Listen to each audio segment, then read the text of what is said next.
Good evening, Assalamu alaikum. You're watching Sports Extra and I'm your host Ahmed Nawaz. We've got a very special program tonight because we've got some exclusive things to discuss and some very special people who are going to be joining us. First of all, when we talk about this, not just this venture, but I think we have to understand that Pakistan is of course a society that has been dominated by cricket, but when you talk about football, the fan following and the love for football is immense. At sometimes it has gone beyond football, be it following the English Premier League, be it La Liga, be it any worldly league that you talk about and global stars. Pakistanis have a special place for them. And when we talk about football, the craze starts right from the senior level and goes right down to the grassroots levels. Because when you see 5-6-year-olds playing football as well, more than people are involved in cricket, it gets absolutely phenomenal. And it is, of course, fantastic to see that. What are we talking about? What's the thing that we're going to be highlighting today? We've got a report. Let's go take a look and then come back. Following a few rusty years due to inactive football in Pakistan, the nation's highly talented players now have got a golden opportunity to showcase their skills at the Irish club St. Patrick's Athletic FC.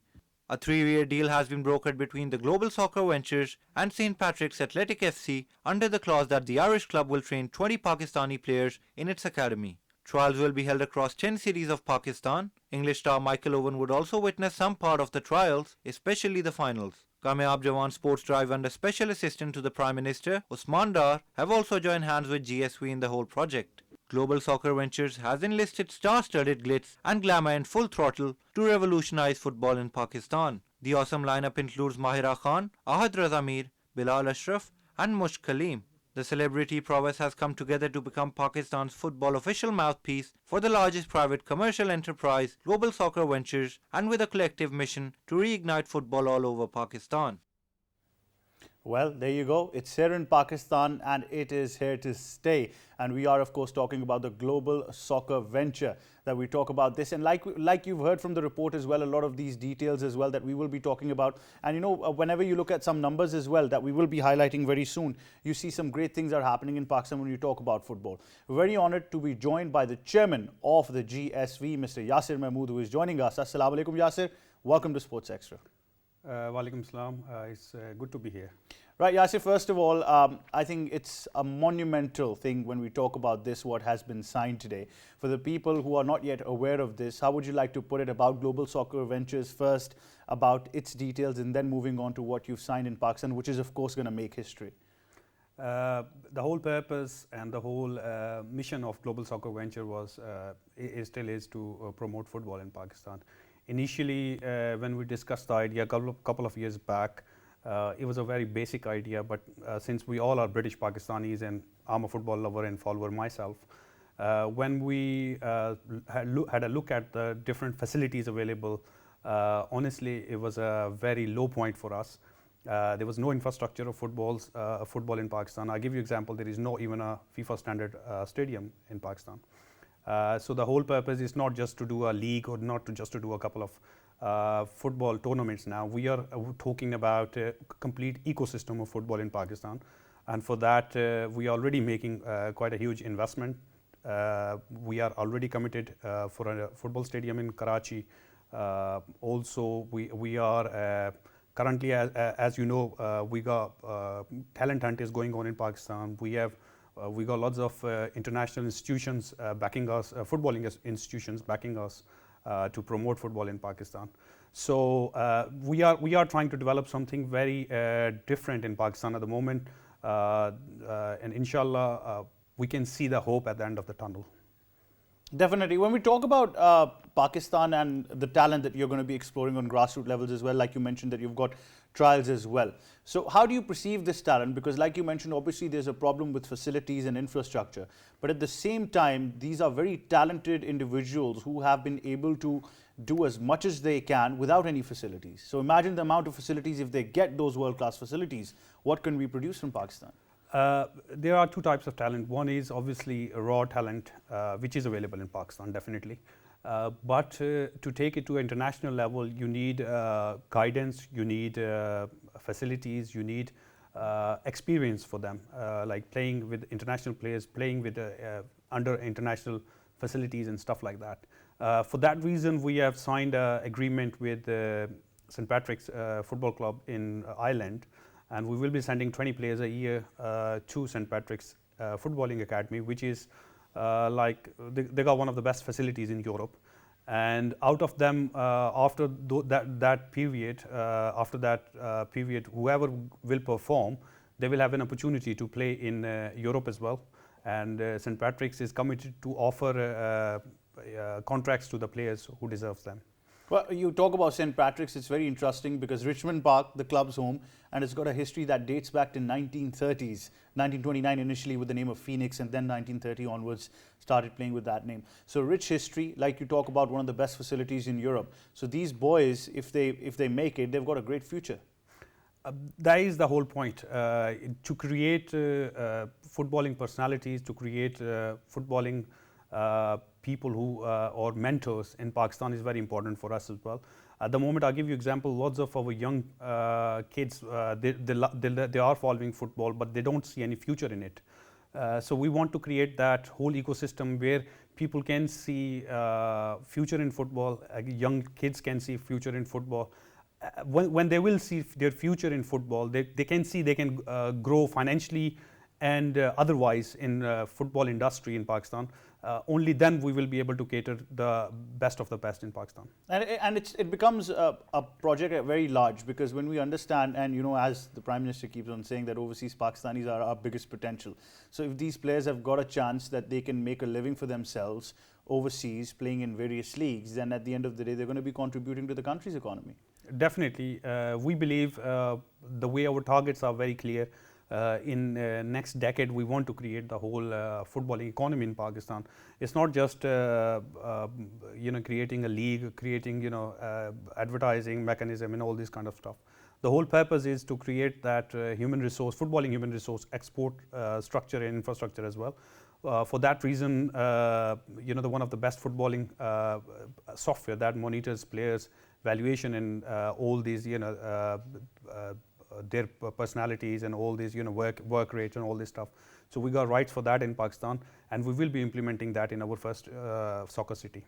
Michael Owen, someone very special. If people have loved football since long, then he does become a big legend for many people. For me personally, I had a chance to train with him under Umbro. There was a scholarship program back then, way back in Leicester City. So when we talk about Michael Owen, how special is it to get him involved in all of this and to scout talent in Pakistan? It's an amazing experience. Initially, we get the picture of all these rude boys playing football and with lots of monies and stuff. But when we had a chat with him, when he saw our project, initially it was just like he would say, "That's fine, I'll do it." But when he saw our detailed project, then he realized it's something very special. So Michael is very excited about Pakistan. He will be visiting Pakistan soon as well, and also he wants to put all his efforts, all his links, whatever he can do, he's available for us. And I think it was a wonderful experience. We are still working with him, and let's hope he can inspire lots of, like he inspired our generation, and let's hope he can inspire younger people as well. And that's a great way to put it, because superstars and heroes like these, when they come to a region like Pakistan, they will definitely inspire generations for football. I remember you guys were involved in bringing Nicholas Anelka a couple of years back as well. So it's been all about bringing those role models in front of these Pakistani kids or this generation who has actually seen them play. It's really phenomenal for them to share a platform with them. I think that is very important for us. And another target where we are working is to create our own footballing personalities for future as well, and to create role model for young kids from Pakistan as well. So yes, definitely they give you inspiration, they give you lots of charisma in your life, in your footballing career. So we are hoping to, we will be able to promote young personalities in Pakistan as well through Michael Owen visiting and sharing stage with young kids in Pakistan. Well, let's be very honest. The problem with Pakistan has been that sports is a divided subject after the 18th Amendment and legislation, provincial autonomy and all those things. But it's good to see that a program like Kamyab Jawan sports program, when you talk about this, is a unified platform to bring all sports under one banner, to have a unified approach. So being part with them, how do you think that's going to help you reach out further to the entire country, not just at one particular space? I think sports should be, whole nation should be unified on sports. And I'm very happy with the current movement going on under Kamyab Jawan Pakistan scheme, and the way they are working, the way their whole team is working. They're working hard, they're very focused, and let's hope we will be able to find sporting talent, not just in football, but all across 12 sports which they are focusing on. But I can see lots of drive in youth as well. I remember attending their events. Lots of people are, especially young kids and sports fanatics who never got the opportunity in past. I can see them motivated to show something on the ground as well. So we have been producing footballs all over the world, realistically, and now we can produce footballers as well. That's the journey. That will be the journey, and that will be the proud moment for all of us. So, just to ask you this, because like you said, you've been a football fan yourself. Where does your club allegiance lie in English football? It's a very hard one, but Nottingham Forest. Nottingham Forest. Well, I'm a hardcore football follower. Hardcore football, but can be worse than us, because I've been a United fan. So what we're facing right now is probably dreadful. But let's study that model for once. If we just talk about the way English football has been able to contribute to the society at large as well. I mean, you talk about all of these clubs, and I know that some top clubs get all the highlights in the news, but we've grown up in an age where we saw Nottingham, we saw Blackburn Rovers, we saw Aston Villa, West Ham, and every club that has been associated. And now I know it becomes certainly about the top 10, 6 clubs, but there's more. If you talk about the Premier League, then you go down to Division 2 and everything. So, that it's with that amount of footballers, if you've got that pool of players that you're trying to establish, then the future, I understand, is very far ahead, but it can be achieved. Definitely. The English league model is very simplified. It depends. There is a competition between cities and local rivalries and all this stuff. And if you see in Pakistan currently, I think what our survey says is to promote football in Pakistan, we have to create that rivalries between the cities. And that is a very positive model if you use it in a positive manner. And I believe with the right investment, with the right type of league, that is definitely achievable in Pakistan. So we are not just working on the top tier, we are planning to go to the grassroots level as well. Definitely. Well, we would like to wish you all the best. And, I think Pakistan would like to thank you as well. Pakistanis, the footballers, young footballers all around who are going to get this opportunity. Is there any message you'd like to give out to people who are watching, who want to be part of this venture? Anything you'd like to say as the chairman of GSV? Message is very simple. Sports is there to unite people, not to divide people. So we all need to be united, not a United fan though, when it comes to the sports. So let's hope to create something new in Pakistan. Let's unite each other when it comes to the sports, and let's hope to create a better future for football in Pakistan. And in simple words, inshallah, football hoga. Football hoga. That definitely sums it up. But Yasir, thank you so much for joining us. All the best to you and your entire team. And it's been a pleasure hosting you. Thank you very much. Right, on that note, we'll go towards a short break, but one thing is for sure, GSV is here to stay. If you want to be part of the initiative, you definitely can, you should, because it's going to be football throughout the country now, not just football, but enabling an environment as well, and also creating platform and facilities, which I personally think we've been advocating the fact that we need to have those facilities as well. If our football talent is there, it definitely is going to get a platform through GSV now to showcase their skills on a large level, get this coaching as well, and who knows, you might be the next one going to Ireland, St. Patrick's Club, and getting your training from world-class players there as well. So you never know that you might be on your way to getting that world-class coaching when we talk about football. On that note, we'll go towards a short break, but stay tuned, we'll be right back.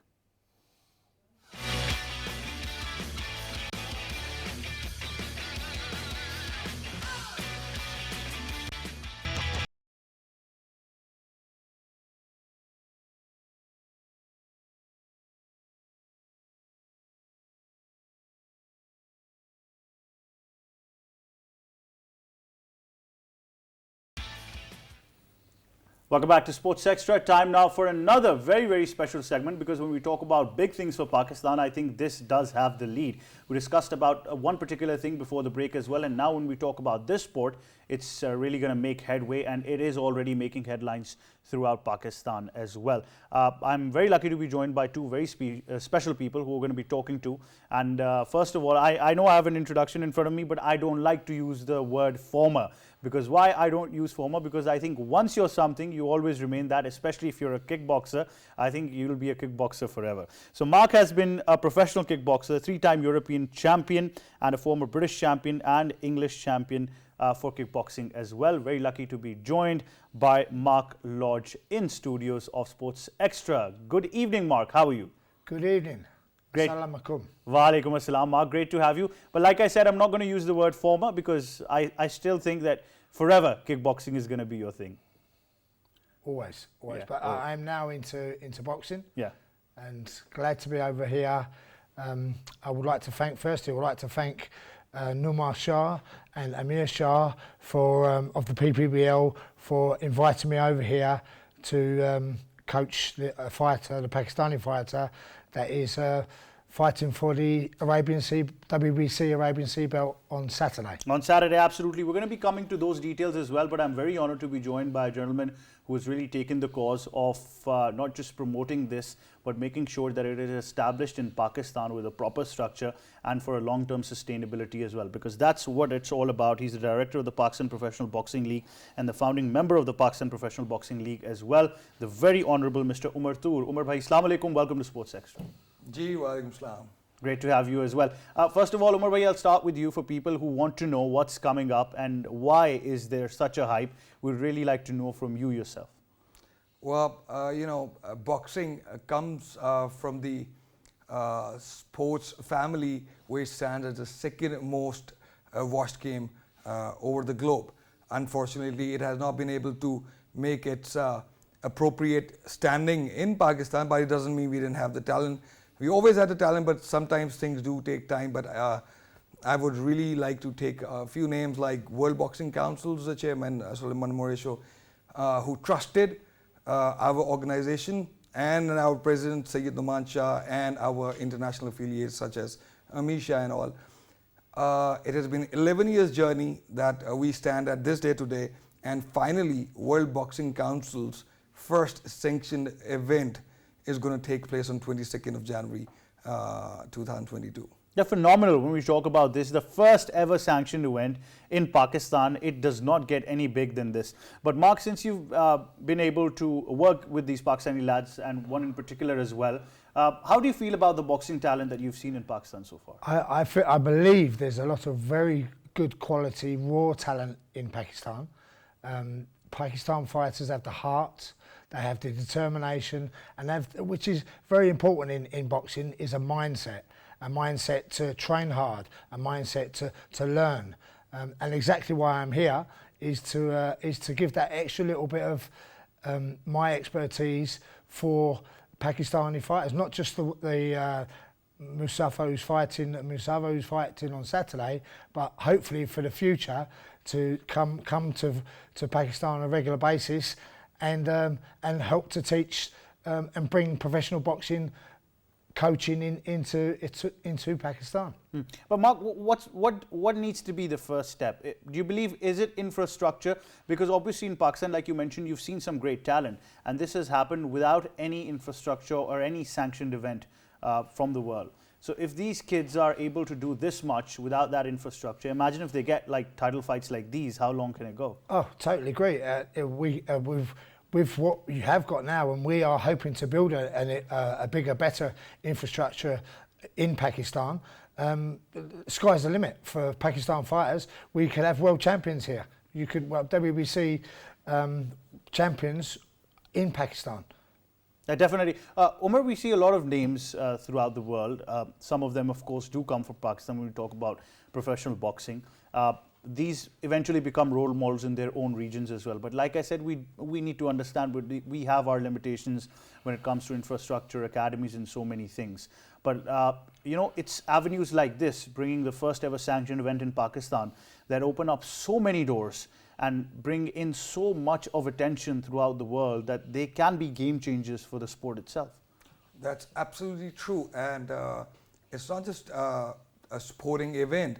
As you see, there's a whole technical delegates who are, some have landed already in Pakistan, some are about to land tonight and tomorrow.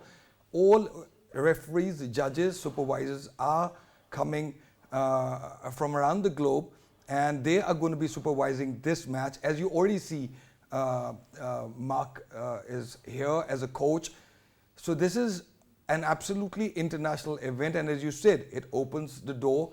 Names you already see around the globe have already been in touch with us now, and as Mark is going to brief you more about the names, the world champions around the globe have called the President PPBR Sayyid Noman Shah and congratulated on getting this WBC first ever title fight.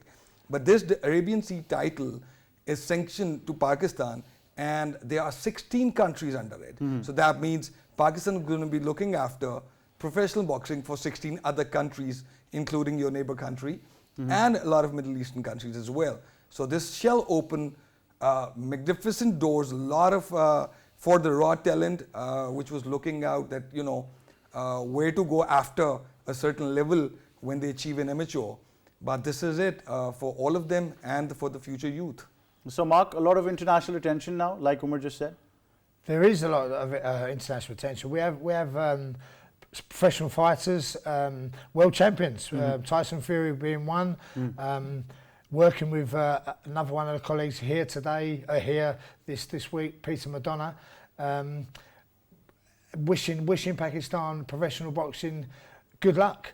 I say guys like Tyson Fury, Ricky Hatton, these may not be household names in Pakistan at the moment, but I'm sure in the future these will be household names along with Pakistani professional fighters. The aim is to bring professional boxing into the limelight, into Pakistan limelight.